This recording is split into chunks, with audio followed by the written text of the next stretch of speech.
तुर्की ने भी अपने नागरिकों के लिए एडवाइजरी जारी की है। इमरजेंसी ना हो तो यूक्रेन की यात्रा से बचें, यात्रा जरूरी हो तो पहले दूतावास से संपर्क करें, यह टर्की की तरफ से अपने नागरिकों को कहा गया है।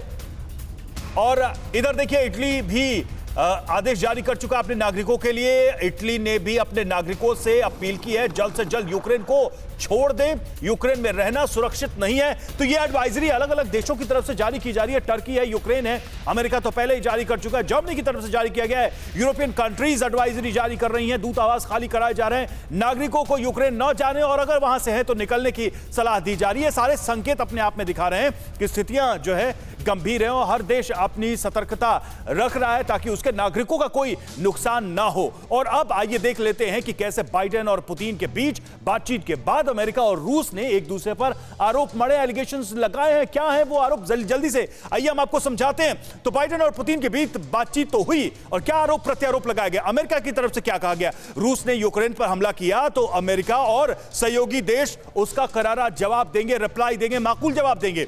रूस का जवाब है अमेरिका की सनक अपने चरम पर पहुंच गई है, यह रूस की तरफ से कहा गया है। अमेरिका ने क्या कहा, हमले से निर्दोष लोगों को भारी नुकसान होगा, रूस युद्ध की बात न सोचे, सीधे सीधे चेतावनी।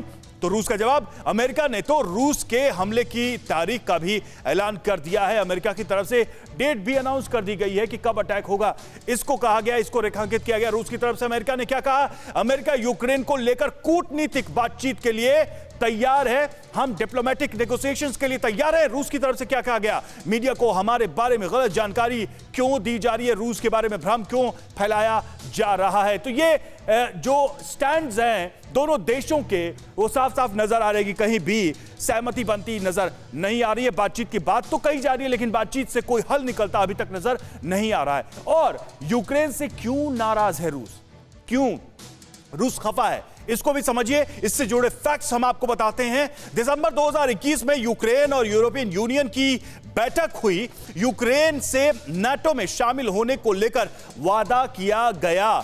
नाटो जो कि एक रक्षा अलायंस है और रूस नहीं चाहता कि यूक्रेन नाटो देशों में शामिल हो जाए। कहीं ना कहीं उसका जो डिफेंस apparatus है यूक्रेन का, वो बड़ा हो जाएगा अगर नाटो में वो शामिल हो जाता है तो। और यूक्रेन के नाटो में चले जाने से रूस को काफी परेशानी हो सकती है। यूक्रेन की 2295 किलोमीटर की लंबी सीमा रूस से मिलती है, पड़ोसी देश हैं। चूंकि यूक्रेन रूस से ही निकला, यूएसएसआर के विघटन के बाद से निकला देश है और अमेरिका से रूस नाटो में शामिल नहीं करने की गारंटी चाहता है ताकि जिस तरीके की वो पॉलिसी लेकर आगे चलता रहा है उस पॉलिसी को यूक्रेन के प्रति वो आगे बढ़ाता रहा।